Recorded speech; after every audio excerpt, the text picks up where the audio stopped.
ఇక జనసేన పార్టీ విషయానికి వస్తే జనసేన పార్టీ ఇక్కడ తెలంగాణలో కూడా భారతీయ జనతా పార్టీతో పొత్తు పెట్టుకుంటుంది.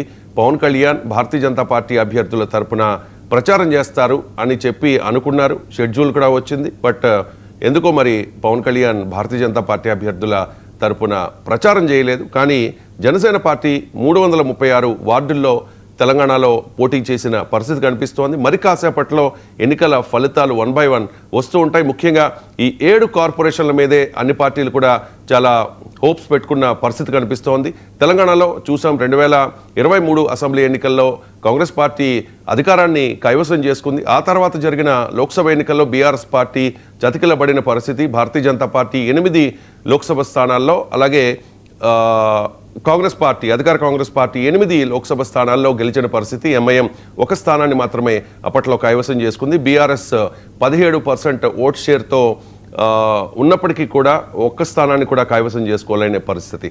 అన్ని పార్టీలు కూడా చాలా ప్రతిష్టాత్మకంగా తీసుకున్న పరిస్థితి. జనసేన పార్టీ కూడా ఇక్కడ తెలంగాణ మున్సిపల్ ఎన్నికల్లో తన అదృష్టాన్ని పరీక్షించుకోబోతోంది. మొత్తం 336 వార్డుల్లో జనసేన పార్టీ అభ్యర్థులు ఇక్కడ పోటీ చేసిన పరిస్థితి. జిల్లాల వారీగా ఒకసారి చూద్దాం. ఎందుకంటే తెలుగు రాష్ట్రాల్లో అంటే ఇది తెలంగాణకు సంబంధించిన మున్సిపల్ ఎన్నికలే కావచ్చు, కానీ ఆంధ్రప్రదేశ్లో కూడా ఒక రకమైన సస్పెన్స్ నెలకొన్న పరిస్థితి.